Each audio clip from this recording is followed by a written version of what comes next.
Wow, Merry Christmas. 2023 is over. We're officially at the end. Goodness me, what a year. So strange in real estate. It was almost like a year of two halves. So we're just going to spend a few minutes talking about our views of the year and what we think might be coming forward in 2024. Well, as you probably sensed or heard since the election, where we've got a new government, house sales volumes have actually climbed. Interestingly enough, it's been around 12% that they've actually climbed since the beginning of 2023. They were extremely low last year in 2022. In April 2022, it was the lowest sales volumes there had been in 40 years. But the prices have stayed quite subdued. There's been a few little mixes, a few little blips, especially in Auckland. But generally speaking, nationwide, it's been between, 1 and 3%, if that it's risen from the end of December 2022. So what do we think is coming for 2024? Well, in general, we think there will be a bit of a recovery.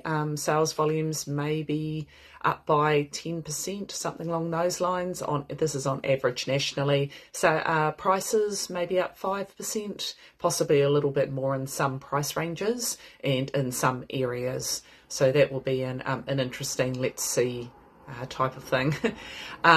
What's happening with investors? Well, there was a survey that Tony Alexander did this month, actually, along with Crocker's, and they actually said that I think it was 14% of investors were planning to sell this year in 2024.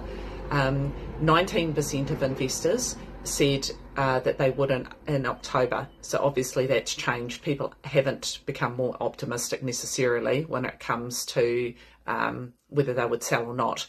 Buying, they're not necessarily any more enthusiastic about that. Around the same percentages, the fact that they might buy a little higher.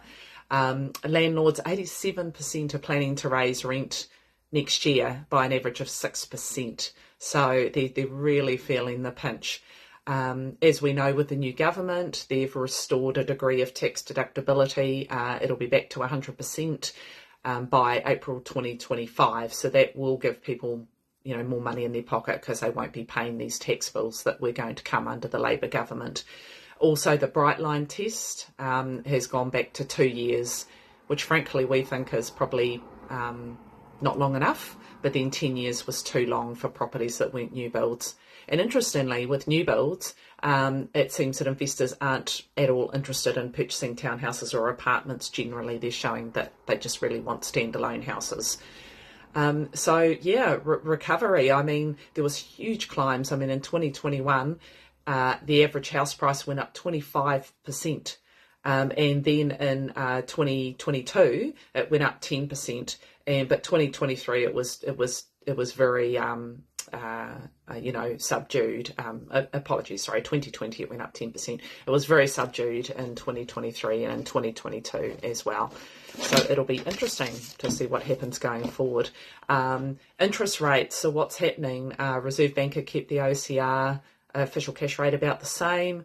When do we think they're going to come down? Goodness, there's a talk of anywhere between the end of 2024 to mid-2025. The banks are making big margins at the moment. They could actually lower their rates by between 0.5% and 0.75% and still be making the same margins. So it'll depend how hungry they get for business. I think it'll be a good year to consider, refinancing, maybe looking at what you're doing with your lending. So talk to us about that. We make sure we review everything to get you the most competitive outcome. Bring on 2024. Hopefully interest rates come back a bit. And just don't forget, if you are in financial difficulty or you know anybody that is, or you think you're going to be with things coming up, please call us. We're here to help, whether you're our client or not.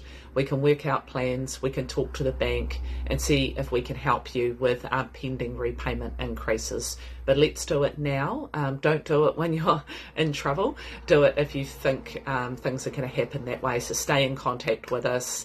We love all you guys, we love our clients, and we just want to help you as much as possible.